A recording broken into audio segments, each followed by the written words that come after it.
I want you to all just have a look around you, have a look at your surroundings, wherever you may be, have a look at the floor, then look up to the sky, and answer me this question. Can you be 100% certain that everything you see, feel, smell and taste is real?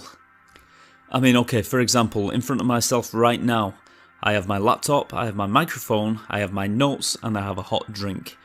Now, can I be absolutely certain that all these things around me are real? I mean, I can touch them, I can taste my drink, but can I be 100% sure that they are absolutely real? How do I know for certain that I am not living in a simulated reality and everything I know has been created to fool me, and that the idea of free will is as fake as my surroundings, just like the movie The Matrix? And let me tell you, the scary thing is that I can't actually prove that I do live in a simulation, and I can't prove that I don't. That is a scary thing about this theory. Now, let me tell you about my little girl's favourite computer game. It's on the PlayStation 4 and it's called Sims 4. The concept of this game is to create a person or a family, build them a house, build them a life, and decide how that life unfolds. You make the decisions for these simulated people. You can decide when the people eat, drink, or even go to the toilet. And you can even decide when the simulated people are ready to have a baby. You can make them get busy. I know it doesn't sound like a child-friendly game, but it's not as bad as I'm making it sound. You can also choose their emotions. You can decide whether they are happy, sad, or angry. You can also decide what hobbies they have, and also you can decide when they get to eat and drink. And ultimately, you can decide whether they live or whether they die. Ultimately, when it comes down to it, when my daughter plays this game, she has kind of taken on the role of the creator, or dare I say it, God. Now, I know what you're all thinking. You're all probably thinking, come on, it's just a game, right? It's just a game. Well, is it?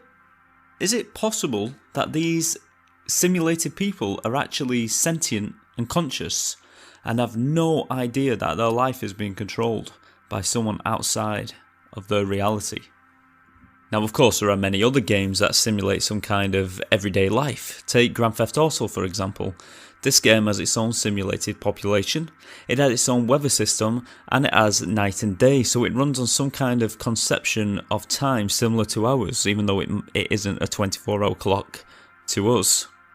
Maybe that's the reality in the game.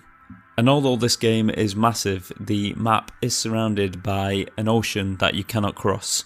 So, right there are boundaries, which we will be getting back into a little bit later. So would you say this is a good example of a simulated reality?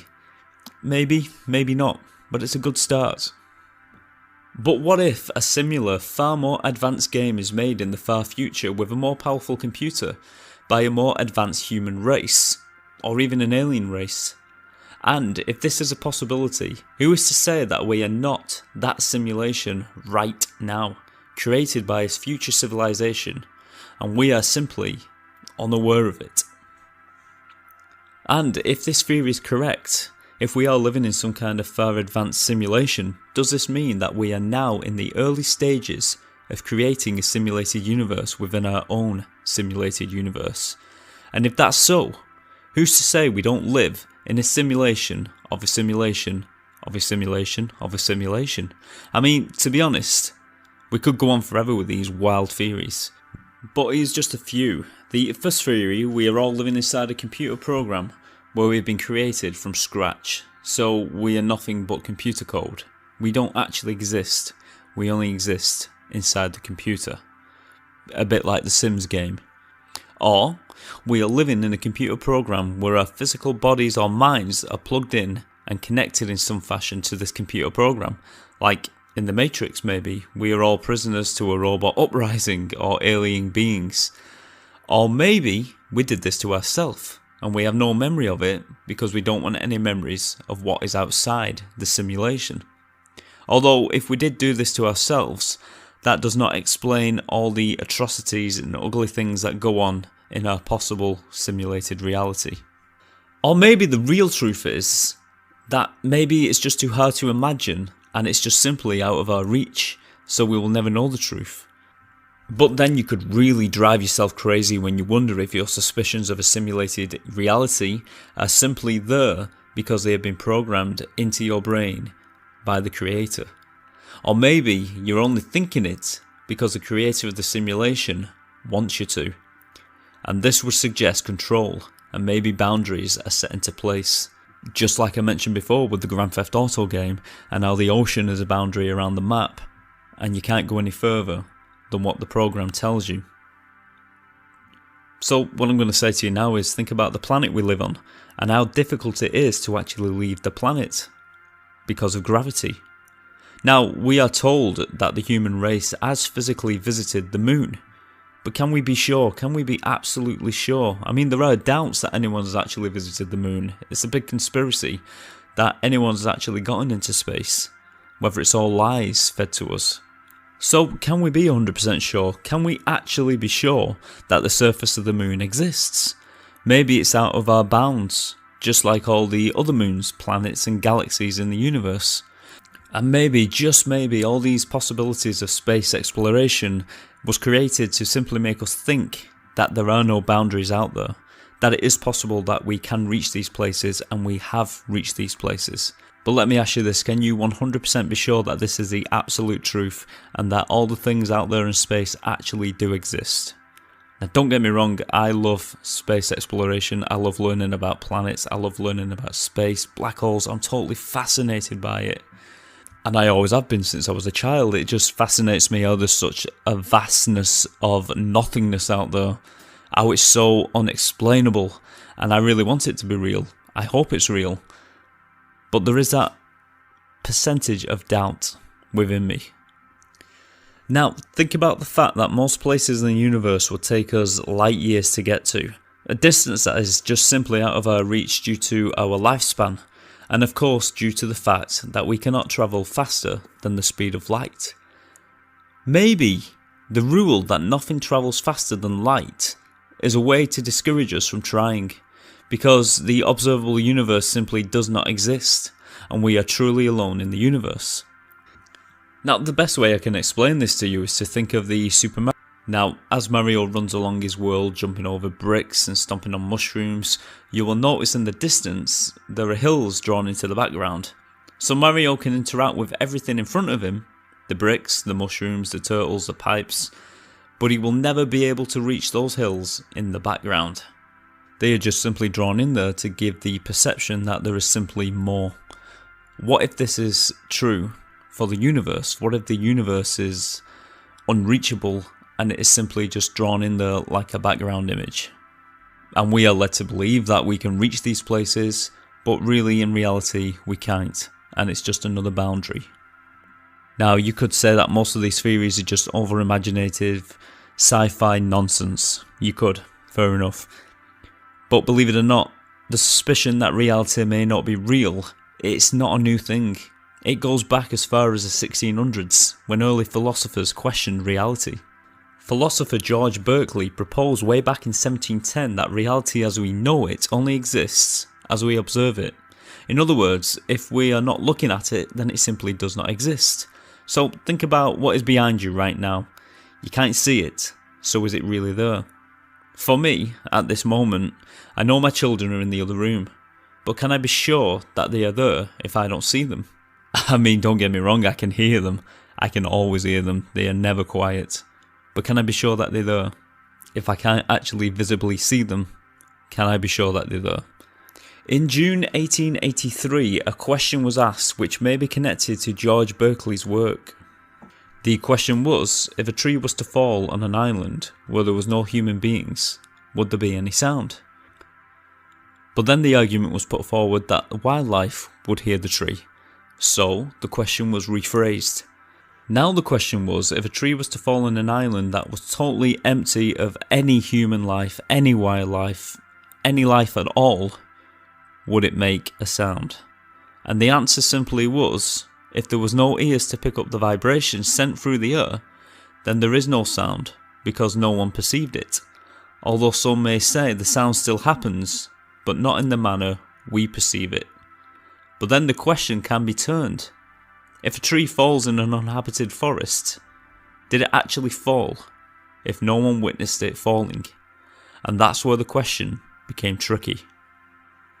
So, if we are living in a simulated reality, what is the best evidence we have? Well, unfortunately, there's not a lot, but we can talk about what we think may point towards it. The movie The Matrix actually brought forward an interesting theory when they discussed glitches within the computer program. A glitch in our reality may be the reason that some people see ghosts or experience deja vu. And just think about this, how many times have you been singing a song that's been stuck in your head and then you turn on the radio and the song is playing? And then there's the Mandela effect, which I have discussed in detail in a previous episode. The Mandela effect is a term used for people who remember things happening differently in the past. The most famous example is that many people remember is of Nelson Mandela dying in the 1980s in prison, when he was actually released and went on to be president. Not a lot of people remember that. They seem to remember him dying in prison, and they are absolutely certain that that is what happened. That is the memory they have. Now, one of the theories behind the Mandela effect and the simulated universe is that maybe it is because the reality unfolded in a certain way and was changed, like reloading to an earlier save point in a video game. So maybe history can be saved, loaded, and either overwritten. So maybe in one version of reality, Nelson Mandela did actually die in prison. And maybe someone in charge of this simulated reality decided to take it back to that last save point, overwrite it, and start again. And it's possible that maybe some of us remember that previous version, that previous save point. And then going forward, the story was changed somewhat, and Nelson Mandela was actually released from prison, and he went on to be president. Now, we've already talked about space, but we haven't actually talked about alien life. Now, some people believe the reason we haven't discovered alien life yet is possibly due to the simplicity that the program hasn't enough power to create more civilizations.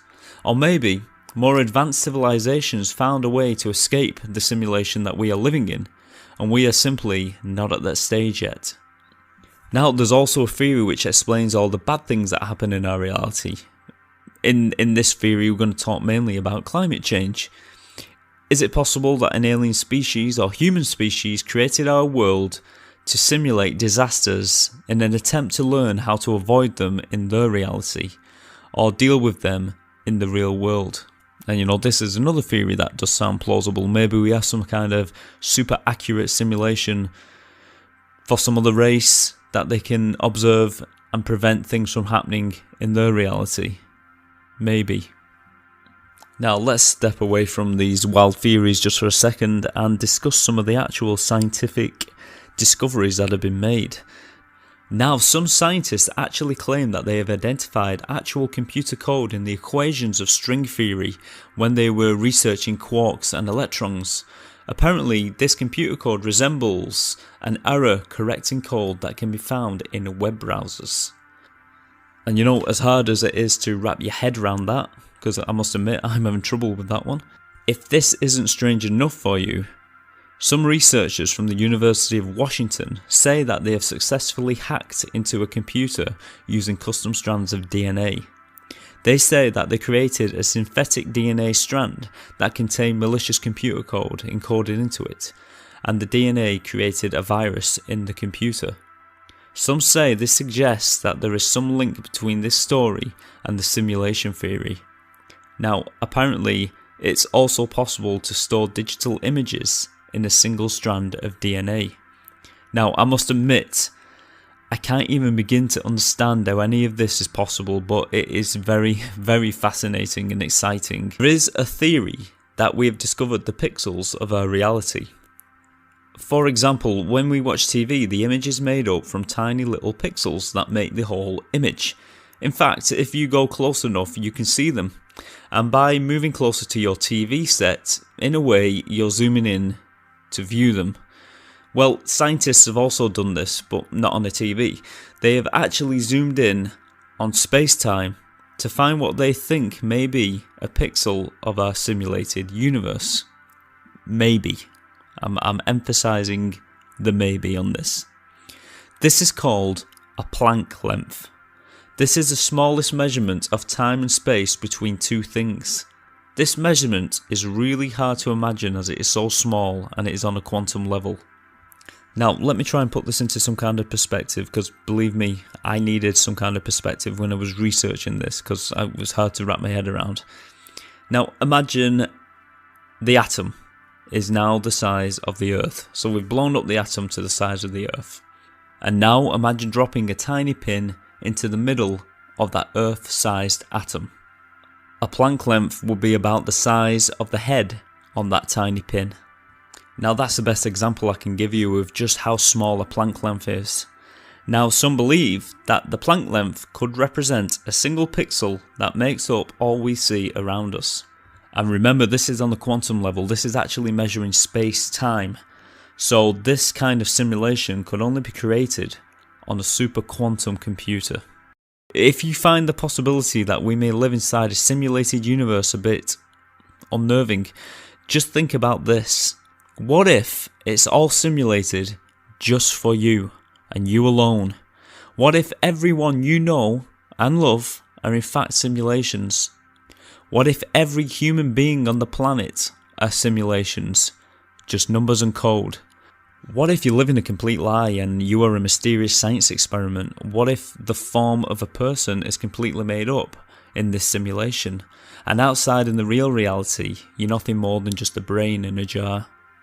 What if I'm a simulation created by a program for you to simply listen to? Can you be 100% sure that I'm real on the other end of these speakers? But then again, what if I turn that theory around?